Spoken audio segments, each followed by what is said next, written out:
we had not too long ago Star Wars. Giving it another shot. We knew this was the one project that is going to be. I don't know if there's anything else coming out this year for them, but The we know that Acolyte. outside of Oh. the Acolyte, and we got our first look at what the actual deal is going to look like. As of course, you're more tapped in than I am with Star Wars and the direction that they're going in. Where do you think this puts them? Enthusiasm up, enthusiasm down. I believe that the Acolyte trailer is just about to be ratioed on their main YouTube channel. Okay. It's already ratioed everywhere else. The trailer, I think, speaks volumes about Star Wars, current Star Wars. This isn't a product made for men. This isn't a product made for boys. I don't even think it's a product made for girls, personally, but that is definitely the intended marketplace is females. Once again, we see a Kathleen Kennedy self-insert with Carrie-Anne Moss this time acting as the one. Notice how her inserts are systematically getting closer and closer to Kathy's actual age. Mm-hmm. And to me, I thought the trailer looked just absolutely. I could not see how on earth anyone could be interested in this drivel. It just looked like drivel. Okay. Was it offensive to a degree? No, but it didn't have to be offensive to a degree. It just had to show me exactly what your intention was. Your intention was clearly to push your feminine narrative, destroy the Star Wars brand for boys. You've done that well. Congratulations. That's why you've lost the vast majority of your audience. And the trailer is very clear. No white men allowed as well. And when you just see these very obvious tropes, which are now coming into these vile companies, I'm quite happy to say definitely not for me. And good luck. I mean, you'll need it because it'll fail miserably. But nah. So would you, again, like you talk about how it wasn't necessarily offensive, but it's not inspiring, I guess. It's a wash. And I think, look. It looks like a kid's, it literally looks like a Disney product for girls. Yeah. That's what it looks like. It doesn't look like anything else. And again, that's, I think, the context that matters here, because with Star Wars, I mean, I think Marvel's in a very similar spot, but with Star Wars especially, they do need that jolt. In just overall enthusiasm, morale, maybe. So yeah, it'd be one thing. I think that, and correct me if I'm wrong, because I did see a little bit of, I think that if company's doing well, right, everything's gravy. You had a few bangers as of recent. I think people would look at it differently, right? They would look at it and, like, again, maybe it's not the greatest thing of all time. Does it have to be, right?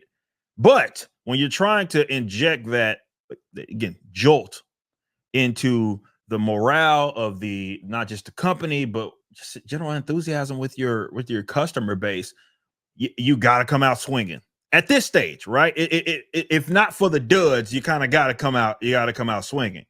So if you put out something that's rather uninspiring when you're trying to sell because this is something Disney Plus, right? So you're trying to sell people on, I guess, getting a subscription to then watch this, right?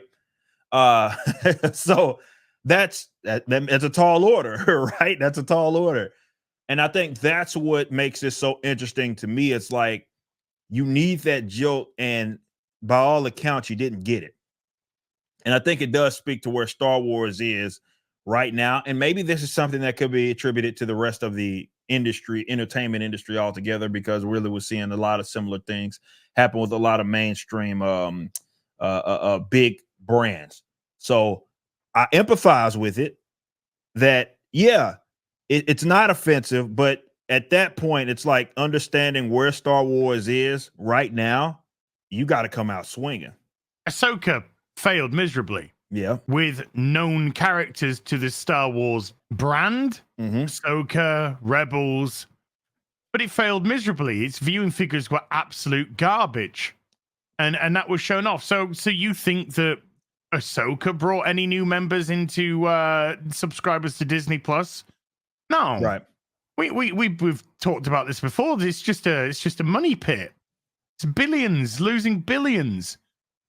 And this was a thing that's meant to turn a profit this year, according to Bob Iger. Is no way. The only way this thing turns a profit is you start fudging the numbers in the other direction and start moving the numbers from the movie section over into your Disney Plus section to try and bolster them. But then you got to report on that being a fucking miserable failure. But it's already a miserable failure, so you can't transfer that money over because it's just losing and losing and losing. So how on earth is the Acolyte in any capacity meant to do anything? What's the marketing for the Acolyte?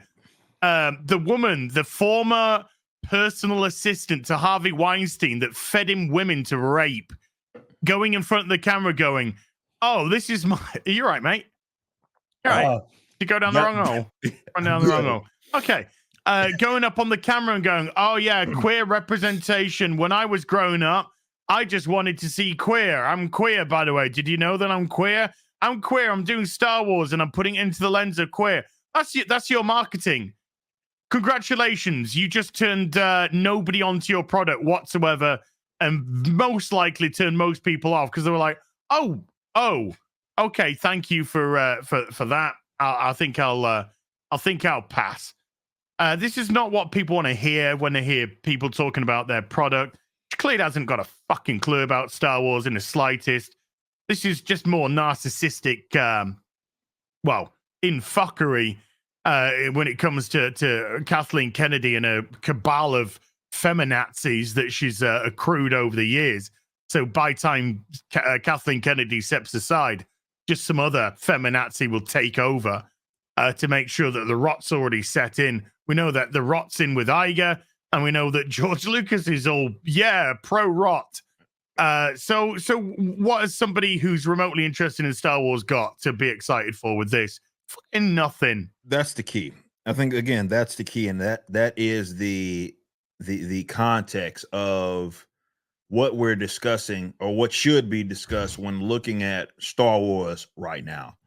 All of what you mentioned, I think the previous work is very important to bring up as well, and that has been uninspiring. That has been I can't even call it mixed. I mean, at least with like something like an Ahsoka or even the Obi-Wan stuff, it's not generating enthusiasm at all. At all. So you have a few duds, and everybody's old that, right? You can get it, not everything is going to land with everybody, but after you lay several eggs, and then you have to try to right the ship, and then you put this thing out. And like I said, it's not necessarily that, oh, this is the worst thing I've ever seen. I don't think that's the argument. It's more of, well, this is still very, very uninspiring, right? So it's in the vein of what you've maybe released recently. And I don't know how you feel about this, because we have, of course, Leslie Hetland saying that the show itself is, whatever this means, is Frozen meets Kill Bill. And I was trying to conceptualize that, right? I couldn't. No, it's like being dead serious. Trying to conceptualize that. I'm like, what does that look like? I guess we're gonna find out. Have you heard her Frozen comments? No. Right. The reason why she's so into Frozen is because she said that the film focused on a relationship between two sisters. That I heard. I did see that. So in her eyes, she was like, "Oh, this is great. I'm seeing a story that isn't based around heterosexuality, a man and a woman fall in love. I can relate to this because I'm a queer person. Did I tell you that I'm queer?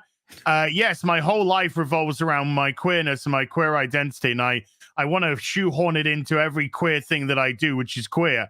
And so that's the reason why she was into Frozen. Kill Bill." Gotcha. Oh, shut your fucking trap, woman. It's so interesting that nowadays we keep getting people with no talent talking about references when it comes to what their product is. Oh, my product is, it's going to be like Breaking Bad. Remember when we heard the Breaking Bad reference about season 2 of some fucking Star Wars shit? Or so, this is going to be the Breaking Bad of... No, how about this is going to be my show? Yeah. if you're always saying, oh, this is like Frozen meets Kill Bill. All right, okay. Well, number one, this is never going to come anywhere close to what Frozen was, which I believe was exceedingly popular. And number two, this is not even going to come anywhere close to what Kill Bill was, which was exceedingly popular. You've just referenced two things which are vastly superior to this dog shit which you're about to put out, and in no way, shape, or form, in any way, will somebody watch this and go, "Oh yeah, I can see where she's coming from here." It's just stupid. Stop trying to make. The only reason why they can make comparisons is because they have nothing themselves of interest to put in. You know, what would you say this Star Wars is like? Well, this Star Wars is like nothing you've ever seen before. That's what it's like. We are seeing Jedi and Sith interacting in ways that you've never envisioned or never seen on screen. Maybe some little quarters of the extended universe you might have had a little sniff or a hint, but that's how you fucking market your product. What's your product like? Well, it's like a real dog shit Kill Bill and just lesbians. Yeah. It's just they got no clue. Thanks for watching. Right now, the Rippaverse is in the middle of our latest campaign, Yaira #1, which was written by the Saskas. Head over to Rippaverse.com, pre-order, and check out our first live-action trailer and the latest Rippaverse Studios production, Y'all Be Easy.